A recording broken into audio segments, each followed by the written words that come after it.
Hey there, everybody. It's me again, Dwayne's Custom Baits. We're doing some 5.5-inch dying shads. Watermelon blue flake. First one I've done them like this. To be honest, some of the blue flake looks a little green in it, but it's blue. I don't have no green flake in it. It's all blue. Sorry about that. And then I've got to do some white ones with red flake in them. So we'll see how those turn out. Let's get this all good and stirred up. The blue flake all good and stirred up. The smidgen of salt that's in it. Okay. Let's get these poured up here. I was going to do it on my other camera, but batteries are just about dead on it. I didn't charge it up good, so having to do it on the iPad tonight. Sorry you can't see nothing but me. Turn the pot up until I show you the molds again. I have already started this, so I've got some molds over here on the side that are already full. So I'll show you one here in just a minute when I switch off this one here. When I pull them out. So get ready to fill them up again. Okay.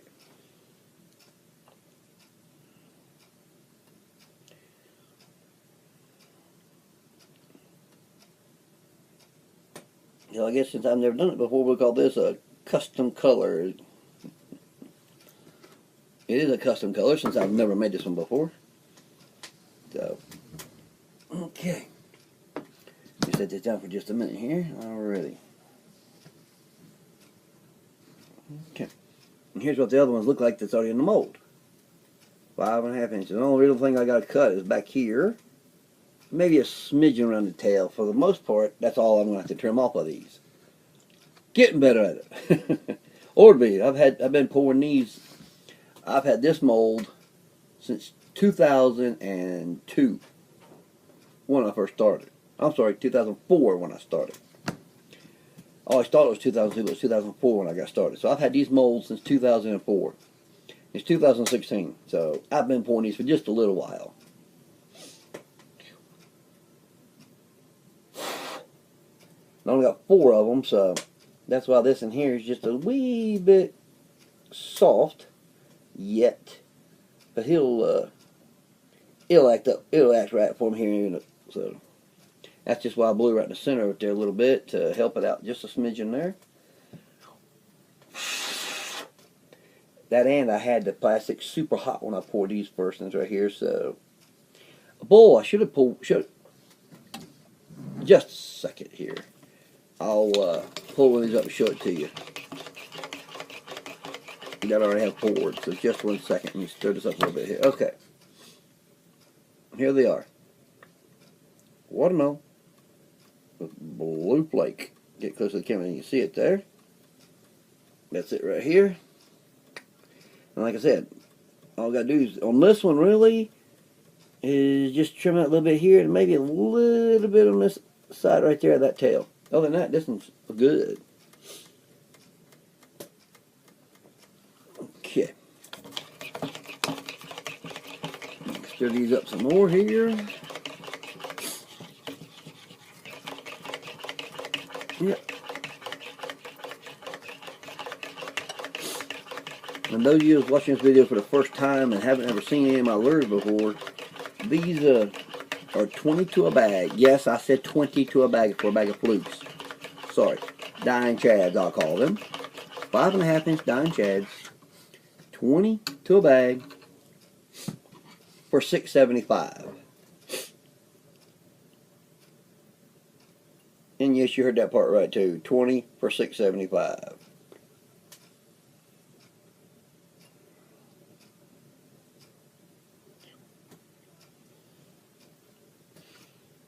They're very good.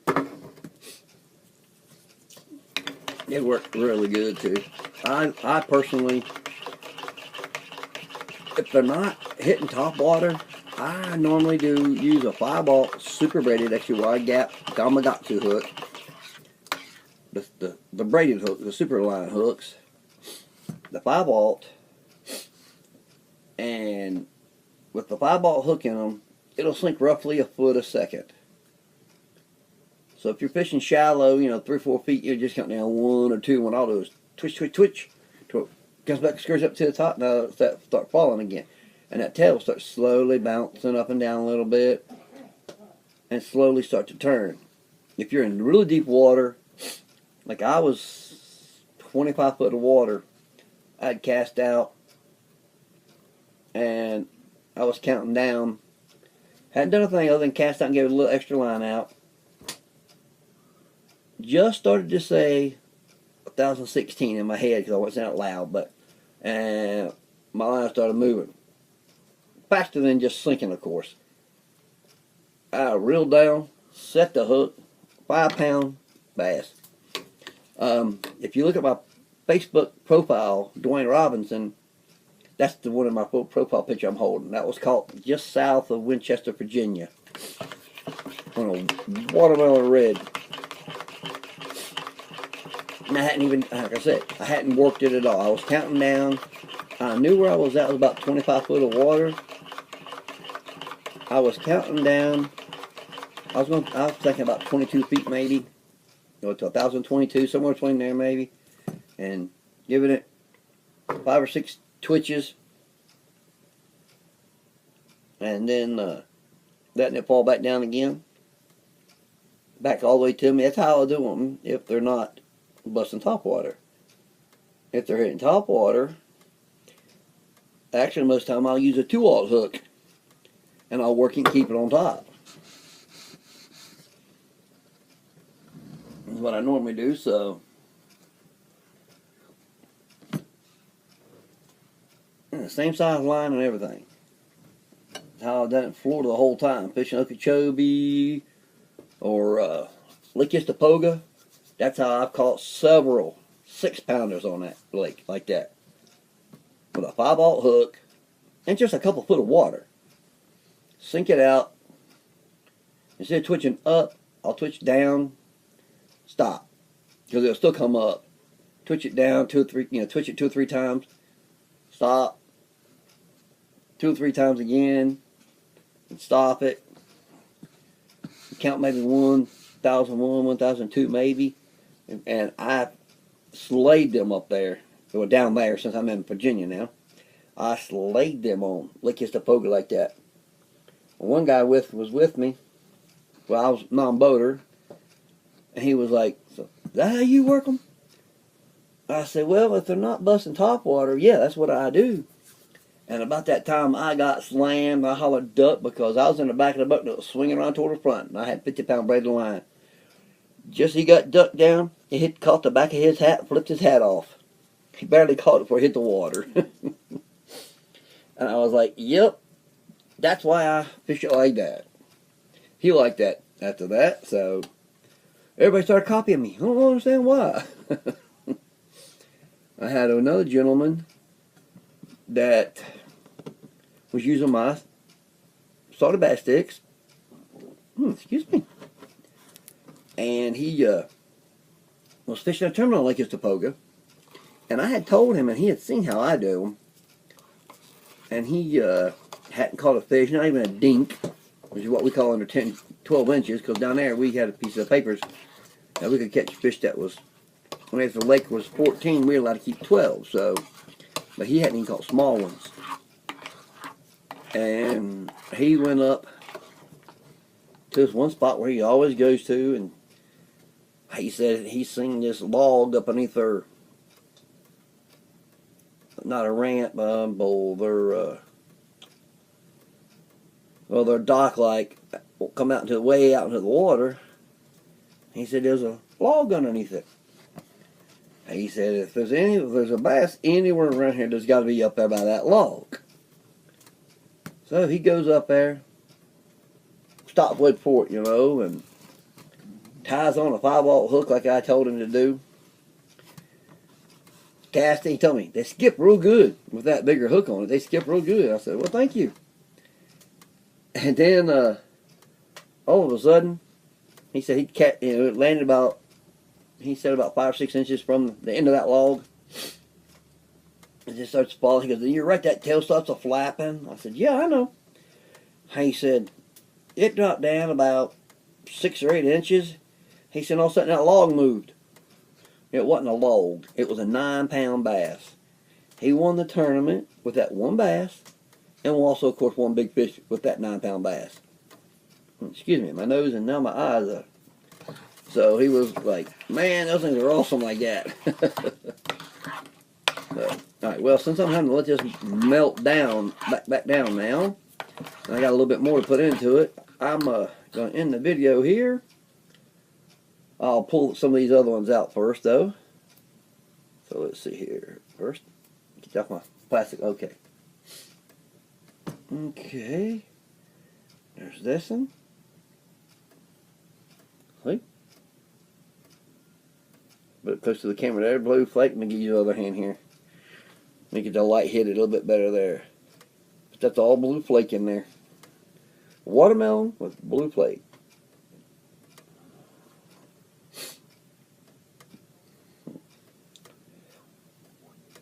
I like them.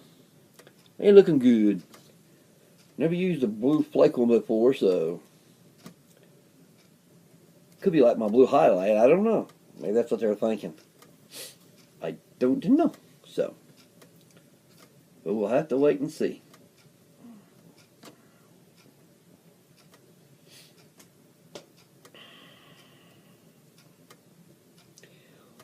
But these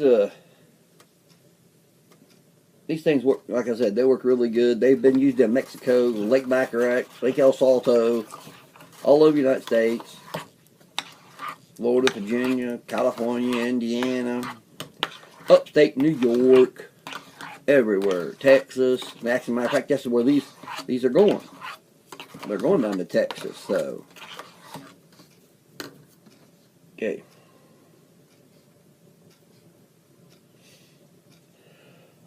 Excuse me.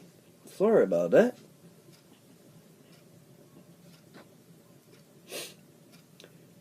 Yeah, so. Work, work, work. I love it. I like being busy. So. Okay. Stir this up a little bit more. Let that heat get on to it better. Shoot, time this melts down, I'll have another cup and a half of plastic here. Next time I get these 4 salted bass sticks of mine into it too, because I had a little bit too much in it. So I poured me 4 of my salted bass sticks. But these will float if you try to use them on a weightless wacky rig with a 5-aught.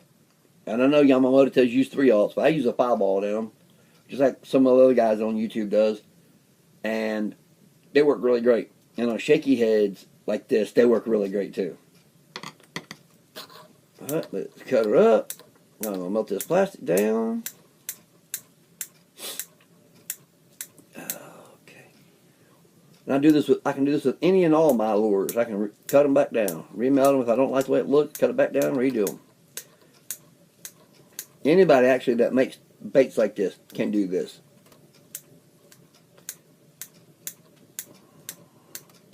And this does have my DCB tournament juice in them.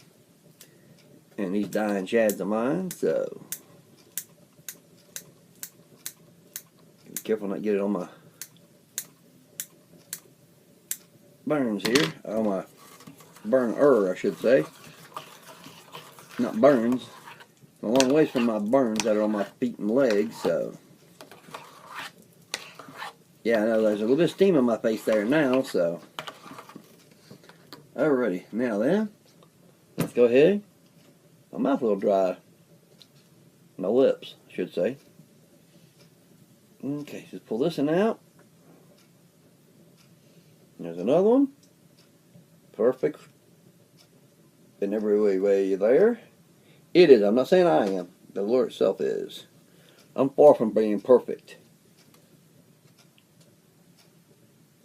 But I try to do the best of my ability when I make my lures for everybody. Let's see, are these ready to go? Oh yeah, they're tough enough. Okay. I may have to, yeah, I was afraid of that. I'll show you in this next one if it sticks like this and did a little bit, why I pulled on it apart and blew on it. Let me see first. Because there's a little bit warmer what I normally would do. Well, that one came off. All by its lonesome. I didn't have to pull that one out. Sometimes they're in a slot in that groove. They want to stick together a little bit if they're a little warm. So, but luckily these didn't. Okay. There's the video for tonight. And if you like the video, give me a thumbs up. Subscribe if first time viewers. I make about 48 different baits. And of course now then if you do count my colors, it's all the colors that I do them in, or can do them in, it's all, that makes a whole lot more, you know, that makes it for a ton of lures. So, that's my, I've got 1, 2, 3, 4, 5, 6, 7 different colors in my 3 3/4 inch devil crawls, and 1, 2, 3, 4, 5 right now of my 4.5 inch devil crawls. But I do a lot of colors. I can do, you know, almost any color you might want. So, go to the best way to see my baits, yes, I do have a website, but it's best to go to my Facebook page and look for the Dwayne's Custom Baits fan page. The lures are in the albums called Hand Poured Lures and Hand Injected Lures. Click on the picture, click on it if you're on a computer, or touch it if you're on an iPad like I am here, or on your phones, and it'll give you the price and how many per bag. Alright, okay, well it's just about 10, well it's 7 minutes till 10 o'clock. So y'all have a good night. Well, 10 o'clock on the East Coast. Y'all have a good night. And as we say, they can swim, but they can't hide. Good night.